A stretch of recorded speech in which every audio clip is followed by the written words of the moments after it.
Hai, Assalamualaikum warahmatullahi wabarakatuh. Welcome back to my channel, Widya Serlina. Apa kabar kalian semuanya? Buat yang baru mampir di channel aku, salam kenal ya. Di video kali ini, aku mau sharing gimana cara aku membuat budget atau cara aku membuat rencana pengeluaran sebelum gajian untuk keuangan rumah tangga. Nah, ini adalah dompet belanja bulanan atau mingguan aku yang selalu aku gunakan.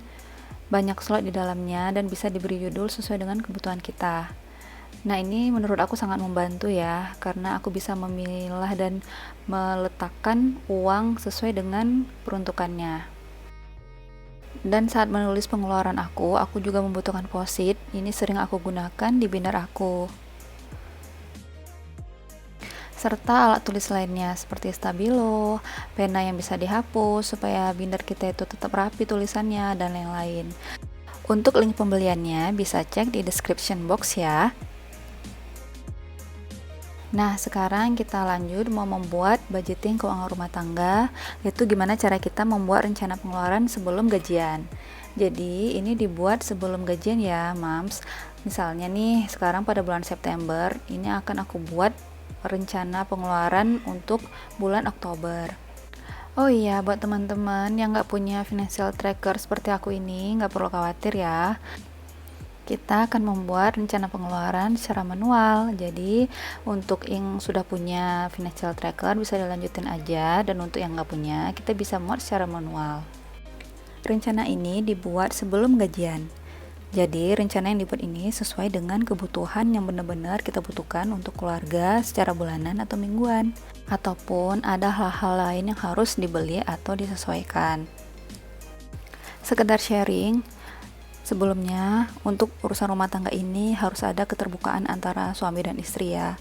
Nah, alhamdulillah sekali sejak sebelum menikah itu suami aku udah dari awal rutin mencatat pengeluarannya sehari-hari. Malah suami aku yang mengingatkan aku kembali untuk hal ini. Karena dulunya awal sekali aku suka untuk mencatat pengeluaran, tapi lama-lama aku bosan dan membuat aku boros. Jadi uang yang ada itu habis gitu aja. Makanya sejak menikah aku mulai membenahi lagi untuk urusan keuangan ini. Ini merupakan poin penting ya, harus ada keterbukaan kita di keluarga terkait pendapatan dan pengeluaran. Jadi kita bisa saling mengerti dan saling memahami. Alhamdulillah aku dan suami selalu terbuka soal ini, dan alhamdulillah juga kita bisa saling mengerti untuk urusan keuangan. Keuangan keluarga menjadi lebih baik dan tabungan juga bertambah. Nah, untuk budgeting keuangan rumah tangga ini dimulai dengan post living, saving, dan playing. Untuk living maksimal 50% dari pendapatan, untuk playing 30%, dan saving minimal 10-20%. Lebih banyak, lebih baik ya. Dimulai untuk post living. Nah, untuk living ini di sini aku memisahkan antara belanja bulanan dengan belanja mingguan.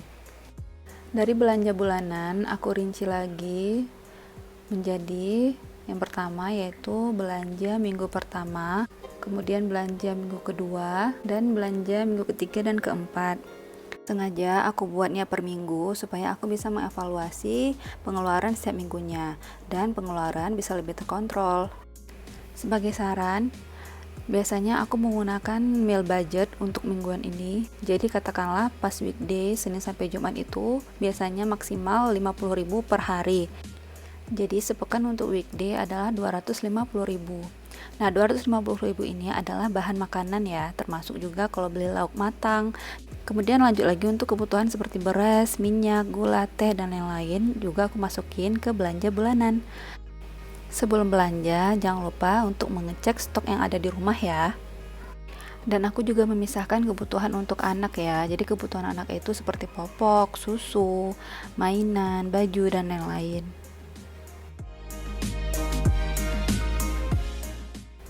Nah, setelah belanja bulanan itu lanjut ke minyak kendaraan.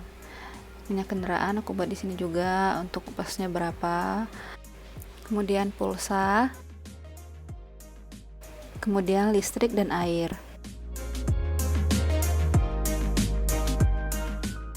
Aku juga memisahkan untuk biaya berlangganan seperti wifi, Netflix, ataupun yang lainnya disesuaikan aja dengan kebutuhan kamu ya.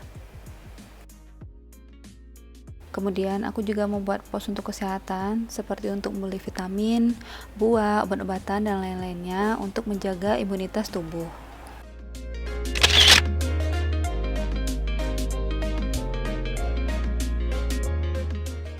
Selanjutnya untuk amal, yaitu orang tua, infak atau sedekah, kado, dan lain-lain.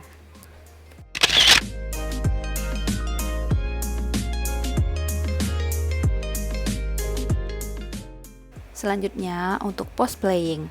Nah, untuk post playing di sini seperti yang sudah aku jelaskan sebelumnya di rincian mingguan aku, yaitu untuk Senin dan Jumat sudah dialokasikan untuk bill budget dan yang lain, dan selanjutnya untuk Sabtu dan Minggu khusus aku gunakan untuk refreshing bersama keluarga. Mungkin hanya sekedar makan di luar ataupun ngopi ataupun sesekali nongkrong. Yang penting refreshing bersama keluarga. Semisal pos ini tidak digunakan, biasanya aku langsung simpan ke tabungan. Yang penting direncanakan dulu dan disiapkan. Jadi sewaktu-waktu dibutuhkan, uangnya itu udah siap daripada mengganggu pengeluaran yang lain. Jangan sampai pengeluaran mendesak bisa mengganggu budget yang udah kita susun sebelum gajian. Mungkin untuk sebagian orang ini kelihatan sepele ya, harus mencatat pengeluaran setiap harinya, setiap minggunya, bahkan setiap bulannya. Padahal sebenarnya ini tinggal disesuaikan aja dengan kebutuhan kalian. Catat dulu aja kebutuhan-kebutuhan yang pokok. Lama-kelamaan akan berkembang sesuai dengan kebutuhan kalian. Budgeting yang biasa aku gunakan ini udah lama banget aku gunain ya. Jadi memang terasa banget manfaatnya dan pengeluaran itu jauh lebih berkurang. Dan tentunya bisa lebih hemat.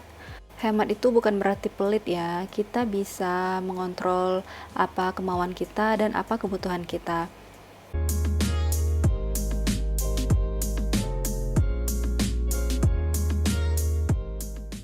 Dan ada juga nih yang nanyain ke aku gimana cara aku budgeting untuk skincare. Nah, untuk skincare itu nanti aku akan jelasin di vlog berikutnya ya. Ini salah satu rincian gimana cara aku budgeting untuk skincare.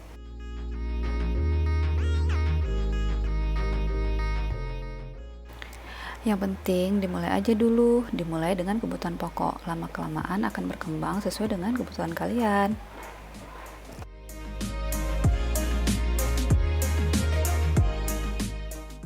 Oh iya, yang penting juga jika ada kelebihan uang pada bulan ini, sebaiknya ditabung aja ya.